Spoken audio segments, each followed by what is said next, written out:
Tuhan bersamamu dan bersama rohmu. Inilah Injil suci menurut Yohanes. Dimuliakanlah Tuhan. Setelah Yesus yang bangkit berkata kepada Petrus, "Ikutlah aku."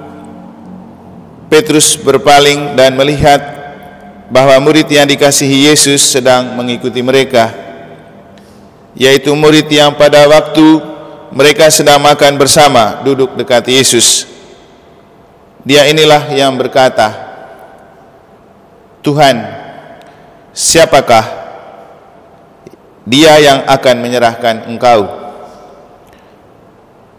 Ketika Petrus melihat murid itu, ia berkata kepada Yesus, "Tuhan, apakah yang akan terjadi dengan dia ini?" Jawab Yesus, "Jikalau aku menghendaki supaya ia tinggal hidup sampai aku datang, itu bukan urusanmu. Tetapi engkau ikutlah aku." Maka tersebarlah kabar di antara saudara-saudara itu bahwa murid itu tidak akan mati. Tetapi Yesus tidak mengatakan kepada Petrus bahwa murid itu tidak akan mati, melainkan, "Jikalau aku menghendaki supaya ia tinggal hidup sampai aku datang, itu bukan urusanmu." Dialah murid yang memberikan kesaksian tentang semuanya ini dan yang telah menuliskannya, dan kita tahu bahwa kesaksiannya itu benar. Masih banyak hal-hal lain lagi yang diperbuat oleh Yesus, tetapi jikalau semuanya harus dituliskan satu persatu, maka agaknya dunia ini tidak dapat memuat semua kitab yang harus ditulis itu.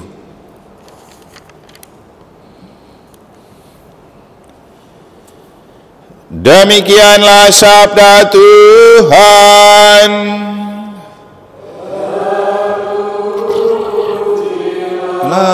Kristus. Orang yang tulus akan memandang wajah-Mu, ya Tuhan. Bapak, Ibu, saudara-saudari, adik-adik dan anak-anak sekalian yang saya kasih dalam Tuhan, referen Mazmur itulah yang coba kita maknai kembali, karena ketulusan itu salah satu kunci dari setiap keterlibatan kita dalam hidup beriman dan menggereja.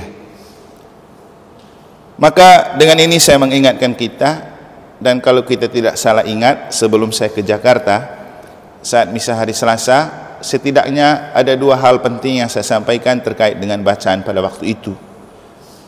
Pertama, status yang saya buat di FB, bahwa orang tulus itu tidak sibuk cari banyak alasan. Begitu ada kesempatan, dia langsung mengikuti. Tapi orang kalau tidak tulus, dia akan mencoba mencari sejumlah alasan untuk membenarkan diri kalau tidak terlibat. Sehingga sebenarnya masalahnya bukan pada kesibukan dan pekerjaan, tapi pada ketulusan. Dan waktu itu juga saya mengatakan, yang mendahulukan kerajaan Allah, maka semua yang lain pasti akan ditambahkan. Hal yang susah untuk kita putuskan untuk mengikuti kegiatan gereja karena masalah ketulusan, dan yang kedua masalah duniawi. Kita merasa rugi kalau ikut kegiatan gereja oleh karena waktu pekerjaan kita tekor, pendapatan kita berkurang. Berarti kita tidak percaya betul dengan apa yang Yesus bilang, yang dahulukan kerajaan Allah, maka semua yang lain akan ditambahkan. Bapak, Ibu, saudara-saudari, Paulus adalah contoh orang yang mendahulukan kerajaan Allah, maka semua yang lain ditambahkan Allah kepadanya. Kalau kita membaca bacaan-bacaan suci beberapa hari terakhir, ada banyak cerita tentang Paulus yang keluar masuk penjara, dipersoalkan di depan mahkamah agama, dan dipersoalkan oleh orang-orang di Yerusalem. Tapi kenapa Paulus luput semua dari apa yang dipersoalkan? Mungkin kalau tidak salah ingat juga dulu pernah saya bilang, kita ini makhluk problematis. Artinya, kita pasti punya banyak problem atau persoalan dalam hidup, atau kalaupun tidak ada problem dan persoalan, pasti orang akan mempersoalkan kita, menjadi pribadi yang dipersoalkan. Tapi sebenarnya Tuhan sudah dan kitab suci sudah mengatakan banyak kepada kita bagaimana kita memanage dan menghadapi persoalan. Saya pikir Paulus juga yang pernah menulis dalam surat kepada umat di Filipi untuk bagaimana menghadapi setiap perkara dan persoalan hidup.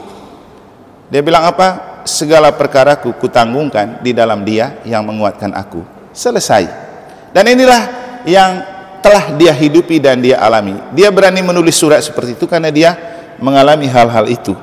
Nah, dalam beberapa hari ini kita mendengar Paulus itu keluar masuk penjara, keluar masuk ruang mahkamah agama dan pengadilan untuk dipersoalkan. Nah, pada bacaan hari Kamis kita menemukan kata-kata terakhir dari Tuhan kepada Paulus. Dia bilang apa? Paulus, pergilah ke Roma untuk bersaksi tentang aku seperti yang engkau telah lakukan di Yerusalem.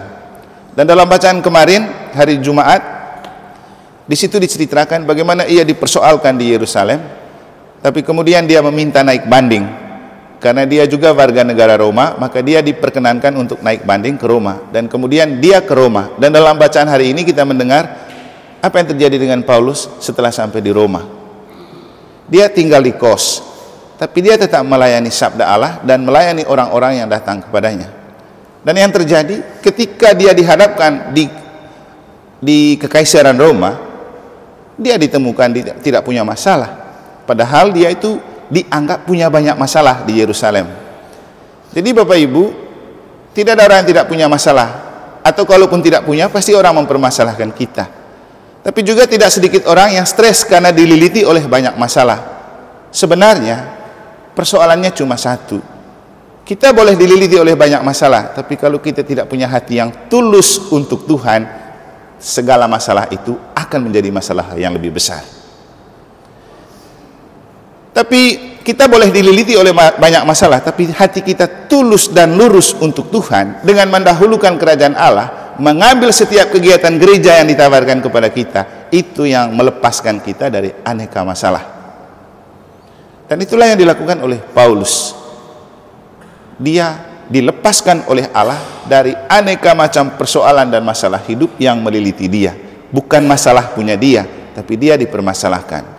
Dan kita pun seperti itu. Sebenar dan sebaik apapun kita, pasti akan selalu dipermasalahkan. Itu yang membuat kita stres dan galau. Tapi orang yang punya iman, justru dia berani menghadapi masalah. Dia tidak takut menghadapi masalah, bahkan dia tidak takut dipersoalkan dan dipermasalahkan. Karena ia tahu apa? Ia tulus bekerja untuk Tuhan. Jadi kata Mazmur, orang yang tulus memandang wajah-Mu ya Tuhan, orang yang tulus akan memandang wajah-Mu ya Tuhan. Orang yang tidak tulus susah melihat wajah Tuhan. Dan itu yang membuat dia merasa seolah-olah hidup itu banyak persoalan. Karena yang dia pandang bukan wajah Tuhan, tapi wajah masalah.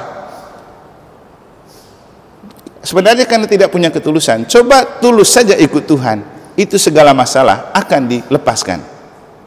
Karena apa Bapak Ibu? Kalau kita memandang wajah Tuhan, kita tidak ada waktu untuk berpikir tentang masalah-masalah lain. Itu saja kuncinya.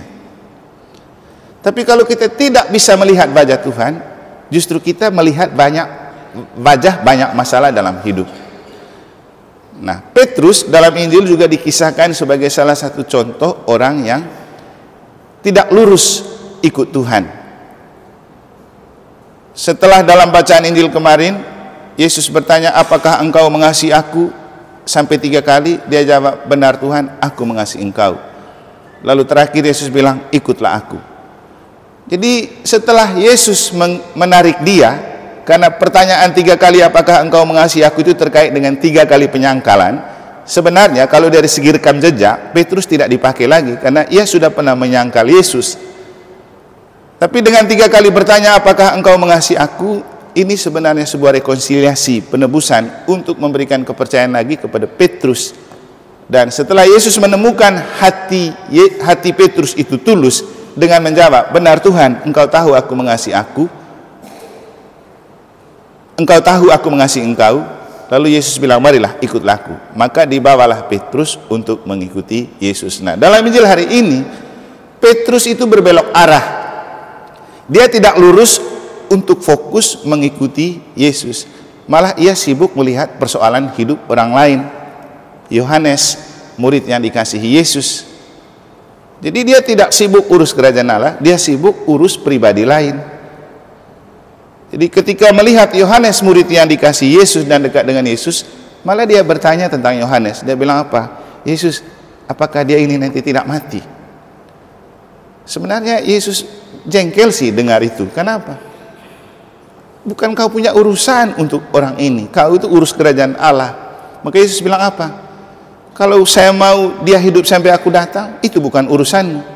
Jadi kadang-kadang kita itu terlalu jauh mencampuri urusan orang, tapi kita lupa urus diri kita sendiri, persoalan kita sendiri. Dan Bapak Ibu, kalau mau jujur dan kalau mau teliti, orang yang suka urus orang lain sebenarnya punya setumpuk masalah yang tidak pernah diselesaikan. Dia lebih punya banyak masalah, tapi dia menutup masalah dan urusannya sendiri dengan coba mengurus masalah orang lain.